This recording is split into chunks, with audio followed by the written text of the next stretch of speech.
നമുക്കറിയാം ആദ്യത്തെ പുരുഷനും സ്ത്രീയും ആദാമും ഹവ്വയുമാണ്. എന്നാൽ ഇത് നിങ്ങൾക്ക് എത്ര പേർക്കറിയാം? ദൈവവചനം ശ്രദ്ധാപൂർവം വായിച്ചാൽ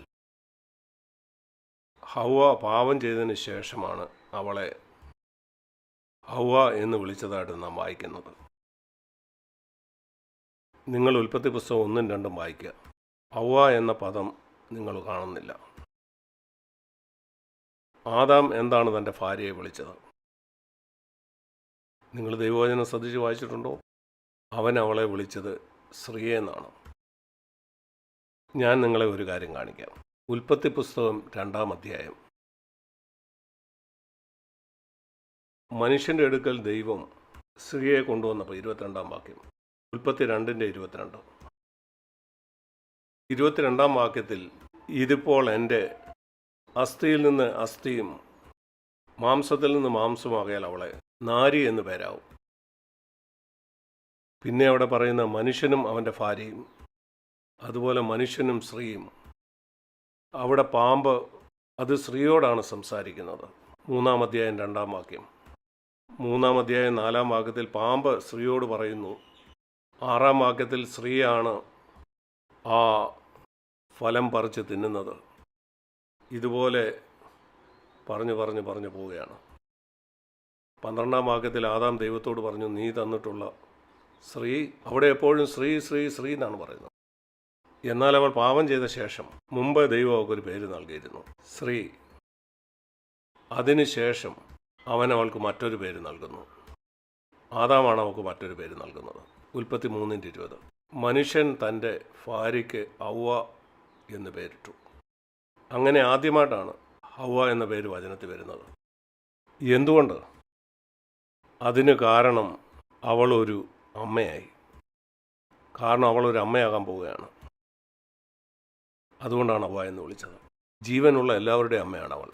അത് അത്ഭുതകരമല്ലേ? എന്തുകൊണ്ടാണ് ഈ വാക്യങ്ങളൊക്കെ ഞാൻ നിങ്ങളെ കാണിച്ചു തരുന്നത്? നിങ്ങൾ കാണാൻ വേണ്ടിയാണ്. നമ്മളീ പല പുരുഷന്മാരും പുരുഷത്വ മേധാവിത്വ ചിന്തയുള്ളവരാണ്.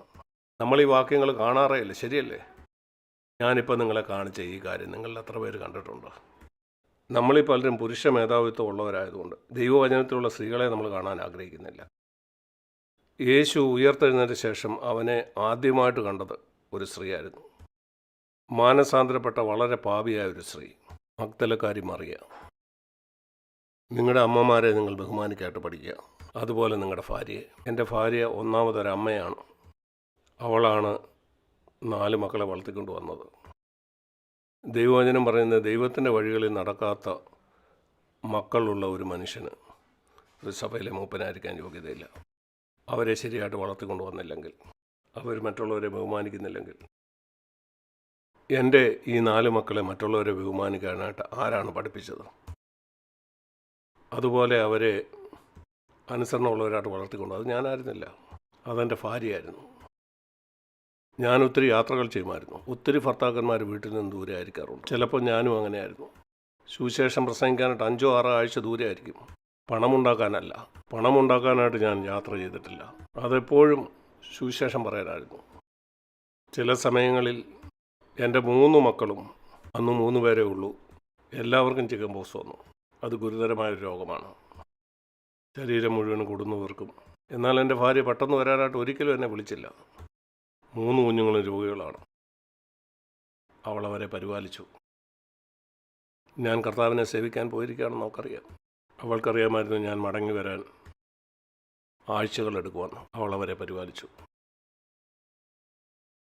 അതിന് ഞാൻ വളരെ നന്ദിയുള്ളവനാണ്.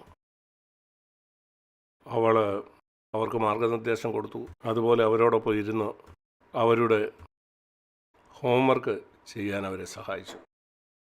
അവർ സ്കൂളിൽ നിന്ന് മടങ്ങി വരുമ്പോൾ അവൾക്ക് ചെയ്യാൻ വേറെ പല ജോലികളും ഉണ്ടായിരുന്നു. ഒരമ്മയായിരിക്കാനായിട്ട് അവൾ അവിടെ ഡോക്ടർ എന്നുള്ള ജോലി വിട്ടു.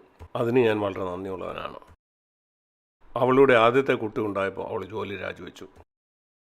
അതിന് ശേഷം അവൾ ജീവിതകാലം മുഴുവനും ഒരമ്മയായിട്ടാണ് ഇരുന്നത്. അതിൻ്റെ ഫലം ഞാൻ ഇന്ന് കാണുന്നു. ഞങ്ങളുടെ വിവാഹം കഴിഞ്ഞിട്ടുള്ള 54 വർഷങ്ങൾ അവൾക്കൊരു ഡോക്ടറായിട്ട് ജോലി ചെയ്യാമായിരുന്നു. ഒരുപക്ഷെ അങ്ങനെ ധാരാളം പണം ഉണ്ടാക്കാൻ കഴിയും.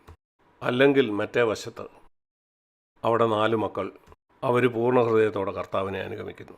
നിങ്ങളിത് ത്രാസിൽ വെച്ചാൽ ഏതിനാണ് വില? അമ്മമാരായ നിങ്ങൾക്ക് തീരുമാനിക്കാം. അവൾ അമ്മയായിരിക്കാൻ തീരുമാനിച്ചു. ഒരു ഡോക്ടർ എന്നുള്ള ജോലിയല്ല. എനിക്കതിലൊരിക്കലും ദുഃഖിക്കേണ്ടി വന്നിട്ടില്ല. സ്വർഗത്തിൽ ആ നിത്യതയിൽ അത് വളരെ കൂടുതൽ വിലയുള്ളതായിട്ട് കാണാൻ കഴിയും. അതിനൊത്തിരി ത്യാഗങ്ങൾ സഹിക്കേണ്ടി വരും, ഒത്തിരി സ്വയത്തെ ത്യജിക്കേണ്ടതായിട്ട് വരും. ഞങ്ങളുടെ കയ്യിൽ വളരെ കുറച്ച് പണം മാത്രമേ ഉണ്ടായിരുന്നുള്ളൂ. ആ ആരംഭകാലത്തെ വളരെ വളരെ കുറച്ച്.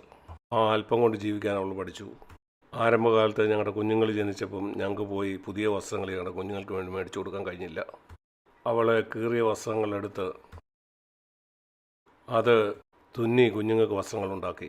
അങ്ങനെയാണ് അവർ കുഞ്ഞുങ്ങളായിരുന്നപ്പോൾ അവരെ പരിപാലിച്ചത്. പുതിയത് മേടിക്കാൻ കഴിയില്ലായിരുന്നു. നിങ്ങൾക്ക് പറ്റുമെങ്കിൽ നല്ലത് തന്നെയാണ്, എന്നാൽ ഞങ്ങൾക്ക് കഴിയില്ലായിരുന്നു. അവളൊരമ്മയാണ്. ഞങ്ങൾക്കുണ്ടായിരുന്ന ആ ചെറിയ വരുമാനത്തുള്ളിൽ ഞങ്ങൾ ജീവിച്ചു.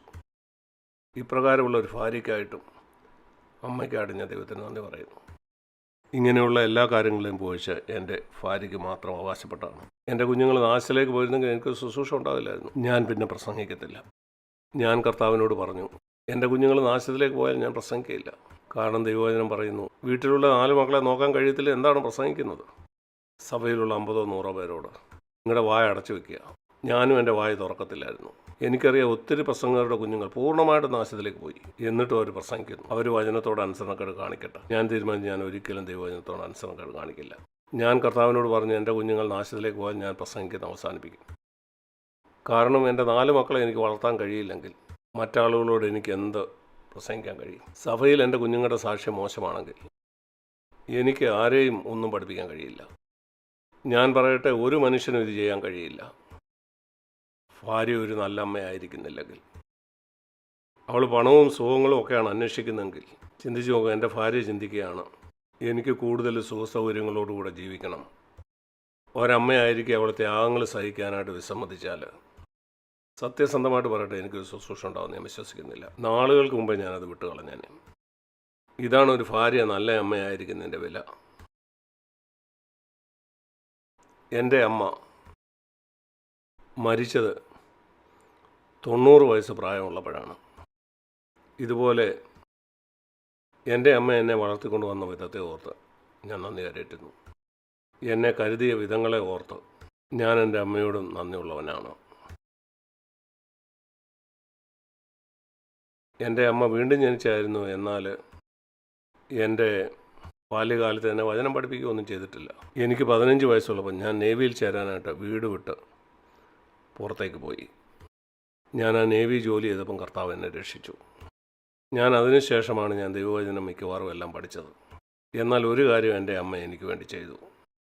എനിക്ക് വേണ്ടി കുറച്ച് കുടുംബസ്വത്തുക്കൾ വെച്ചിട്ടാണ് പോയത്. അവൾ വളരെ ലളിതമായിട്ടാണ് ജീവിച്ചത്. എൻ്റെ അമ്മ എല്ലാ മാസവും കുറച്ച് പണം ദൈവവേലക്കാട്ട് കൊടുക്കുമായിരുന്നു. ചില മിഷണറി വേലക്കാട്ട് എല്ലാ മാസവും.